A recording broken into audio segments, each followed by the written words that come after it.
Now listen to this. This is mind-boggling. This is just too much. This hadith is too much. As in, it's so powerful. If you were to reflect on it, you should, maybe faint.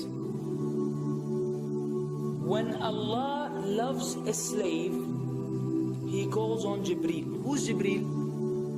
You know who Jibril is? The greatest of the malaika, as far as Ahl Sunnah wal Jama'ah. The one whom when the Prophet ﷺ saw, he fainted alayhi salatu wasalam, because of his wings had covered the horizon. Jibril, the angel who's responsible for the most virtuous thing, which is conveying the revelation from Allah to the messengers of Allah. Jibril, and what do you know about Jibril? Allah said, whoever is adu, whoever is an enemy to Jibril, then Allah is the enemy to the disbelievers. Allah defended Jibril in the Quran. Jibril, the one who took the Prophet sallallahu alaihi wasallam in Al-Isra al-Mi'raj, in the ascension to the heavens. Jibril, the malak which we don't know what to say about, because of his honor and his virtue in the sight of Allah. Allah will call on him to share with him the love which He has for you. Allah doesn't need to do this. He could not do this, but Allah likes to do this, so He does it. He says, I love Fulan. Now I want you to think that Fulan is you. Whatever your name is, Ahmad, Mayroob, whatever your name is. Imagine Allah above the heavens, above the throne, in His greatness and His majesty, which is beyond our human comprehension, calls out to Jibril to inform him that He loves you. And not only that, فَأَحِبَّهُ, then He commands Jibril to love you also. So Jibril now loves you. Allah and Jibril love you. But it doesn't end there. Jibril then will call upon the inhabitants of the sama. Who are they? All the malaika. How many? We can't even count. Trillions and trillions of malaika which Allah created beyond our, again, human comprehension. All of them are commanded simultaneously to love you. First Jibril says, Allah loves Fulan, so now you have to love him. Then all of the angels in the heavens love you. Then Allah will place acceptance for you on earth. So people will love you.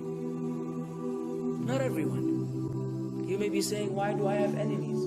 People who love the Sunnah will love you. The people who love Allah and His Messenger will love you. The people who are upon the correct aqidah and methodology will love you. Other people may hate you because of a problem in them, not because of a problem in you. Because you may say, well, this facet, this evil, disobedient person doesn't love me. Don't expect him to love you. He loves people like himself. Who will love you? Righteous people. Righteous people. Well, they don't know why.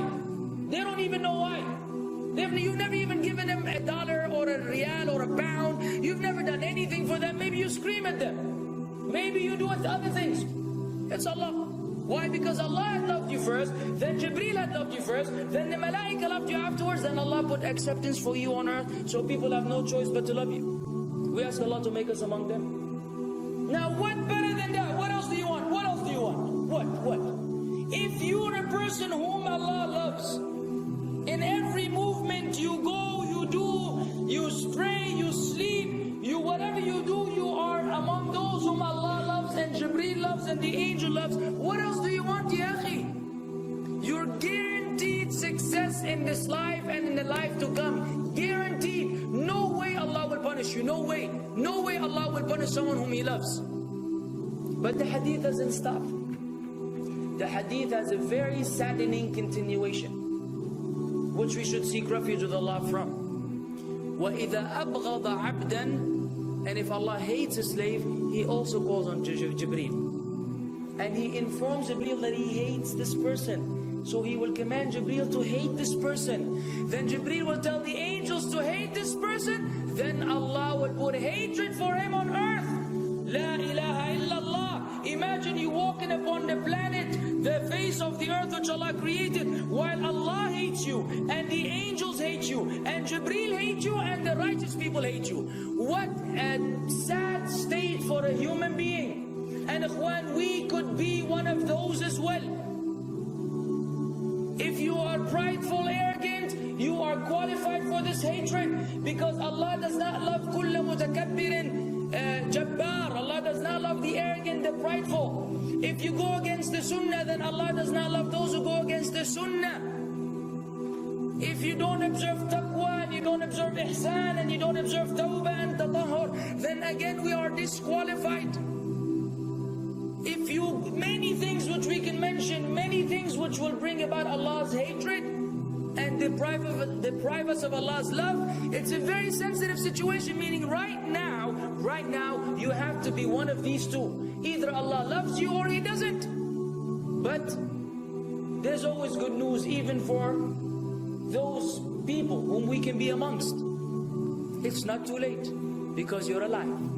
It's not too late because it's Ramadan. It's not too late because you're breathing. Even if you led a life of someone who had attained Allah's hatred, if you were to return to Allah, then Allah will love you and be happier.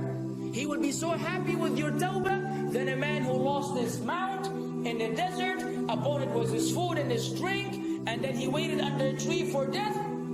And all of a sudden he opened his eyes and he sees his camel or his horse or whatever that was right in front of him. And he gets so happy, he said, Allahumma anta abdi wa ana rabbuka. Oh Allah, you are my slave and I am your Lord.